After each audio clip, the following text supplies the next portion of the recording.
if you're watching this, you're probably a really great woman.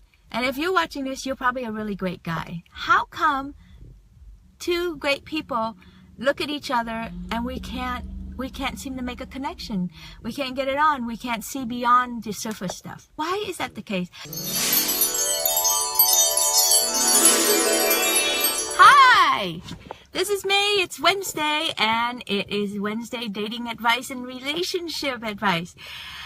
So, today's question was sent in by another woman out there who is dating and wondering what happened. She had a great date. How come he's not calling her back? So, to be honest,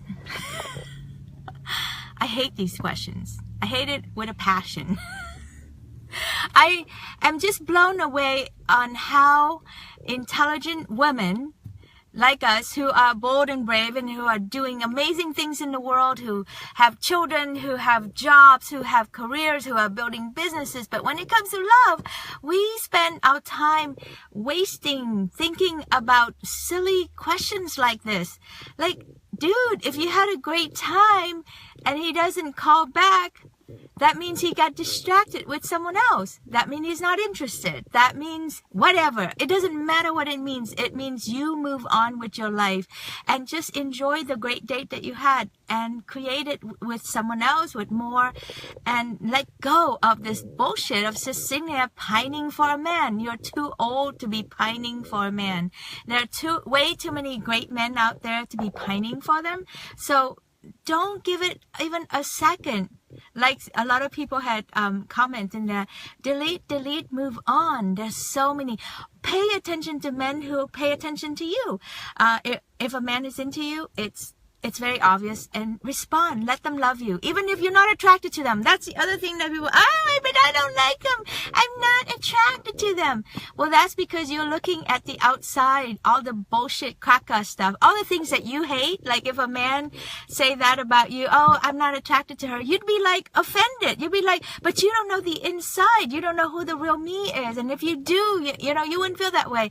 Give me a chance. So it's kind of the same thing goes for men. So why are we still wasting time? Intelligent woman, why are you still wasting time judging relationship based on what he looks like, what car he drives, or what he does? It just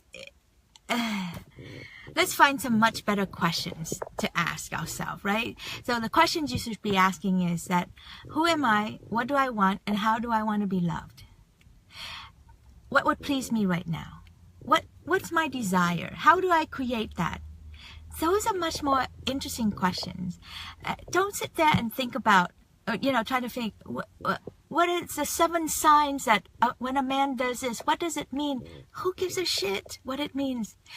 Get busy with finding out what it means to be you. Like if you do this, what does it mean? So move on, okay? So if that's not interesting to me, what would be an interesting question for us to answer today instead? Oh, I know. How come it's so hard for really great people to hook up together? I get this, like if you're watching this, you're probably a really great woman. And if you're watching this, you're probably a really great guy. How come two great people look at each other and we can't seem to make a connection? We can't get it on. We can't see beyond the surface stuff. Isn't that a much more important conversation? So let's look at that for a second. So why is that the case? So first of all, part of it's because of the invisibility that you don't know is driving you. When it comes to relationship, there's an invisible force that is happening to you that you don't know is driving your decision. And that force is the person that you're attracted to, that you find intriguing and you want to go, it's that person represent what you did have or didn't have with your parents. Let me repeat that. That's really important. The reason why you're attracted to someone is not because that's the right person for you. You're attracted to them because of a hidden force that's way back in your psyche. It's picking up some kind of energy, some kind of message, something about that person. Somehow that person represents the thing you either had when you were a child with your parents, or you didn't have when you were a child with your parents, and you're trying to recreate that. That's it. That's what we call attraction. And we base our whole entire life on that simple misunderstanding. Now, if you know that, oh shit, what I thought was the guidance, the rule for me to go toward relationship is that if I'm attracted to you, then I should go forth with you. And it's only because of some childhood dream that I had that I'm longing for, or that I didn't have and that I'm longing for. Then you would pause and question, how wise is that attraction really? Right? And can you start to reparent yourself? Can you start to heal yourself so that whatever that hunger was or is can be healed by you, so that you don't have to look for it in another person? Because all you would be doing is repeating your childhood experience. So in other words, if you didn't have it from your dad, this belonging or this sense of worth, he didn't treat you like a princess or something, you're gonna keep attracting or being attracted to men who doesn't see you as a princess, who doesn't appreciate you. Or you might attract the reverse, which is you might attract a man who tried to treat you like a princess, but you cannot let him. You can't receive it. Isn't that so fascinating?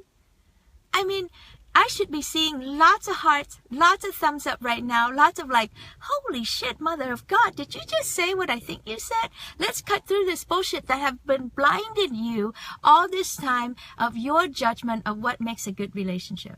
So I want you to like think about this. And if you have issues or if you're confused about what I'm saying, please contact me. I really want you to get this clear so that you can really have the relationship that you want. So your partner, the man who's like right there for you, is not necessarily, the one that you're going to be attracted to initially. But if you can get past that, if you put that attraction thing aside and just let yourself be free and know who you are, get to know him and let him serve you, let him love you. Now, after a year of that, being good to each other, then maybe you could ask the question, perhaps we have what it takes to go the distance together. Perhaps we really should be, considering a longer term relationship. Right now, you're just satisfying some fantasy that I had or that I longed for. Is that making sense? I really hope so. Anyway, this is Mai Vu. I am just your champion to having the life and the love that you want, so that you can truly live happily ever after for real this time, instead of some fantasy land that you've been chasing for a long time. Namaste. See you next week. Bye.